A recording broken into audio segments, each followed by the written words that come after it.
when you have nothing, when you have no substance, when you have no vision, when you have no strategy, when you have no goals, when you have no solutions, when you can't back up. You notice how Hakeem, Nobody Dream, Jeffries, Schumer, Pelosi, Eric Swallowswell, Madam Ghetto Crockett, Maxine Klingon Waters, all these Democrats, they never ever talk about policy. They never ever talk about the future of America. I dare say they even like America, let alone love America. They love power. Everything they accuse Trump of, he's an authoritarian. He wants more power. He just wants to make more money. It's accusation equals confession. They're the ones committing. Oh, you know who's the violent one? It's the people on the right. White supremacists are the number one violent. It's just a cock of BS, a raw sewage emitting from their mouths. They never talk about policy. Why? Because they don't have any. They never talk about strategy. Why? Because they don't have any. They never talk about, well, this is what we're going to do differently.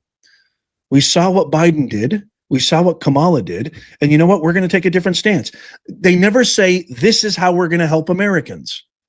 Every press conference, every interview, every despicable segment on all the worst woke corporate media garbage like MSNBC and CNN, every segment, every interview, every press conference starts with Trump is ending democracy. And then they go on a tangent, just hating on Trump. And what's Trump doing? Cleaning up DC, getting men out of women's sports, making our military strong again, closing our border, stopping criminals, thugs, and terrorists from entering our country, reorienting the trade agreements all over the world, re-engaging respect for America on the global stage. Trump's out there actually doing. Trump's out there actually creating. They're doing nothing. So you've got a propagandic corporate press who has vilified President Trump, vilified the America First movement, has exhibited over 95% of their footage has been negative about Trump. 95%. Coupled with the indoctrination camps, aka the universities, who teach young people to hate America, hate capitalism, hate rich people, hate success, essentially, and don't think for yourselves. Listen to university professors and admins and listen to people like Kamala and Obama. Fight the rich, fight successful people, fight the free markets, fight capitalism. So they teach Bolshevik communist ideas, which is antithetical to what America was founded on, the entire system of an open and free democracy. You have those two nefarious entities combined, working together, and that creates people like Mangione, who unalived that young United Healthcare CEO. Now, again, do I think that there's corruption in the healthcare industry? 1,000,000,000% there is. Is that the right way to go about it? Not even close. Not by a long shot.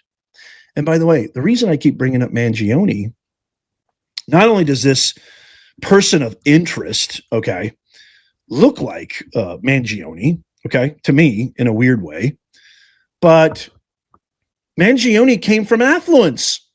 Mangione had the best that life could offer. Mangione lived in the best neighborhood, went to the best schools, the best private high school, private middle school, private university. Lived the best life imaginable, the best life that America could proffer a young person. But guess where he went to school? Guess where he got his education? From the indoctrination camps that are producing young people today.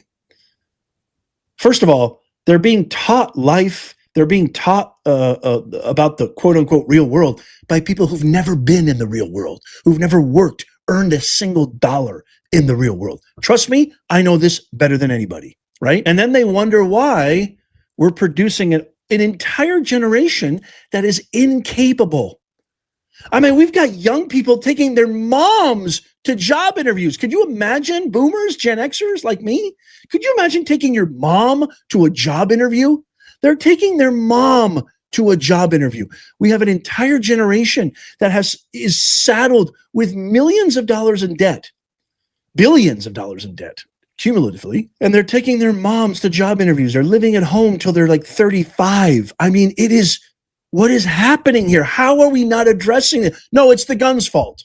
It's not the pollution that we spew into their craniums every single day till they're, from kindergarten to 19. No, it's not that. It's the gun's fault. It's the spoon's fault. I'm fat. Make it make sense. It's like they're so colorless. They lack vitality. See, Trump, he is full of life. Trump eats, sleeps, and breathes in the real world, right? You, me, we eat, sleep, and breathe in the real world.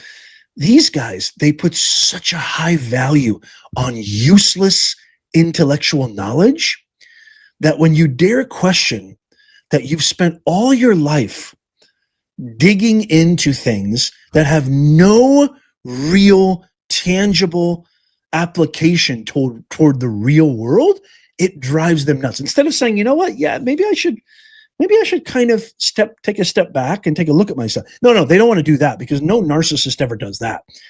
I've always used to say this to my students, and I tell my kids this: be careful of wounded narcissism. Nothing strikes hotter with the venomous touch of revenge.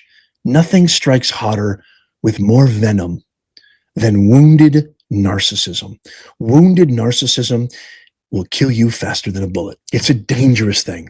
And 99.99% of academics are robust, galactic narcissists. They call Trump a narcissist. If Trump has an ego, I have an ego. We all have egos, but nothing comes close to the galactic level of ego that academics have. Academics, that's why they look down their nose at all of us. That's why they say, you don't know what's better about your life. I know what's better about your life. You should listen to me. So here you have Trump coming along, being himself, being authentic, actually getting things done, doesn't talk like them, doesn't use ridiculous intellectual vomit language, hiding behind words. Obama was the epitome of eloquence, but he didn't say anything. He was eloquent, but he was inauthentic. He wasn't real. He was a bullshitter. And I've said this many, many times. Eloquence is not synonymous with intelligence. And so now they see this uncouth guy getting all this popularity, winning all these elections, winning the hearts, and they can't understand it. They can't put their finger on it. So when they can't understand it and they can't put their finger on it, it must be garbage, or it must be something that they need. It attacks their sense of identity. It attacks everything that they hold valuable and dear.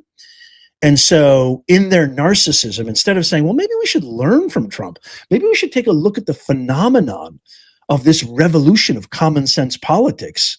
I've said this many times. I don't think that Trump is right or left. I think he's just dead center common sense. Instead of saying, maybe we should look at this and maybe stop thinking about ourselves and stop worrying about our wounded egos, maybe we should look at this and see what's happening here. How is this happening? No, everybody's stupid except for us. That's how they think. Everybody's stupid. All you Trumpsters are deplorables, morons, maggots, garbage, right? Because you don't fit into what I think is good, smart, intelligent, and how you should carry yourself. They're so out of their depth, so out of touch with real world, real living, real vitality, that if you don't kowtow to them, if you don't bend to their ego, oh boy, that's what I mean by wounded narcissism. It is the most dangerous thing out there, wounded narcissism. Watch out for it.